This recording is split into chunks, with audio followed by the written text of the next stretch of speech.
ಮಹದಾಯಿ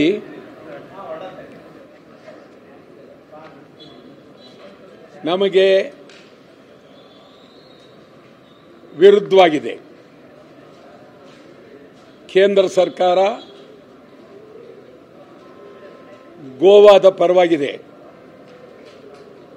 2018ರಲ್ಲಿ ನಮಗೆ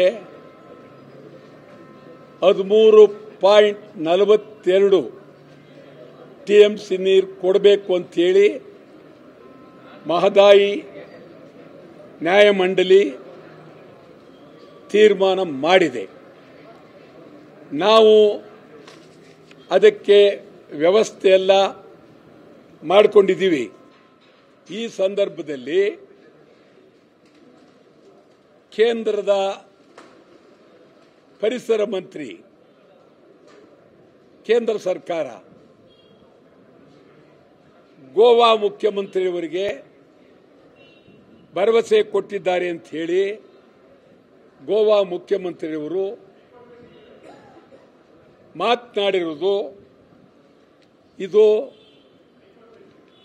ಕರ್ನಾಟಕ ರಾಜ್ಯಕ್ಕೆ ಆಘಾತ, ಕರ್ನಾಟಕ ರಾಜ್ಯಕ್ಕೆ ಅನ್ಯಾಯ.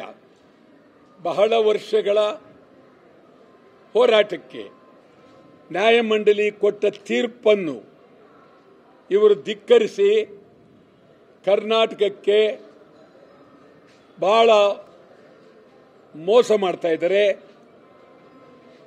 ನಮ್ಮ ಪಾರ್ಲಿಮೆಂಟ್ ಸದಸ್ಯರು ಬಿಜೆಪಿ ಆಗಲಿ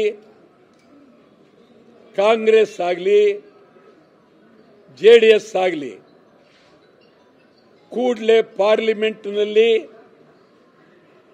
ಈ ಬಗ್ಗೆ ತೀವ್ರವಾಗಿ ಹೋರಾಟ ಮಾಡಬೇಕು. ಪ್ರಧಾನಮಂತ್ರಿಯವರನ್ನ ಭೇಟಿ ಮಾಡಬೇಕು, ಒತ್ತಾಯ ಮಾಡಬೇಕು, ಪಾರ್ಲಿಮೆಂಟ್ನಲ್ಲಿ ಸಭಾತ್ಯಾಗ ಮಾಡಬೇಕು. ತೀವ್ರ ಹೋರಾಟ ಮಾಡೋದಾದರೆ ನಮ್ಮ ರಾಜ್ಯದ ಲೋಕಸಭಾ ಸದಸ್ಯರುಗಳಿಗೆ ಮೀಸೆ ಇದೆ, ಗಂಡಸ್ತನ ಇದೆ, ಶಕ್ತಿ ಇದೆ ಅಂತ ಈ ರಾಜ್ಯದ ಜನತೆ ಒಪ್ಕೊಳ್ತೀವಿ.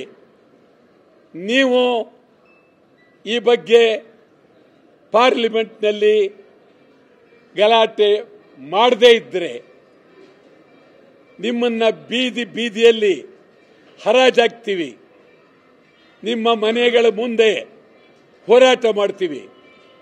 ಕೇಂದ್ರ ಸರ್ಕಾರಕ್ಕೆ ನಾವು ತೀವ್ರವಾಗಿ ಉತ್ತರ ಕೊಡಬೇಕಾಗಿದೆ. ಕರ್ನಾಟಕದ ಎಲ್ಲ ಕನ್ನಡ ಪರ ಸಂಘಟನೆಗಳು, ಹೋರಾಟಗಾರರು, ಇದು ಉತ್ತರ ಕರ್ನಾಟಕ, ದಕ್ಷಿಣ ಕರ್ನಾಟಕ,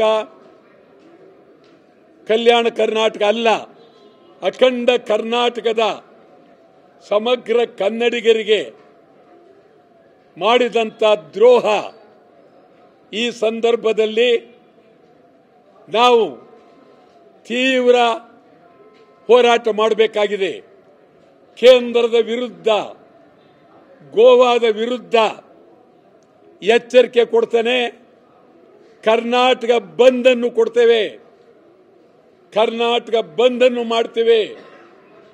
ಕೇಂದ್ರ ರಾಜ್ಯಗಳಿಗೆ ಯಾರೇ ಮಂತ್ರಿಗಳು ಕರ್ನಾಟಕ ಬಂದರು, ನಮಗೇನು ಅವ್ರ ಬಗ್ಗೆ ವೈಯಕ್ತಿಕವಾಗಿ ದ್ವೇಷ ಇಲ್ಲ, ಆದರೆ ಇಲ್ಲಿ ಬಂದು ಸಭೆ ಮಾಡಬಾರ್ದು.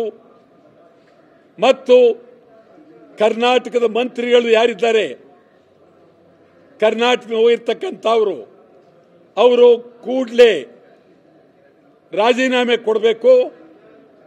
ಇಡೀ ಕರ್ನಾಟಕದ ಉದ್ದಗಲಕ್ಕೂ ಅಖಂಡ ಕರ್ನಾಟಕ ಹೋರಾಟವನ್ನು ಮಾಡ್ತೇವೆ ಅಂತ ಎಚ್ಚರಿಕೆಯನ್ನು ಕೊಡ್ತೇನೆ.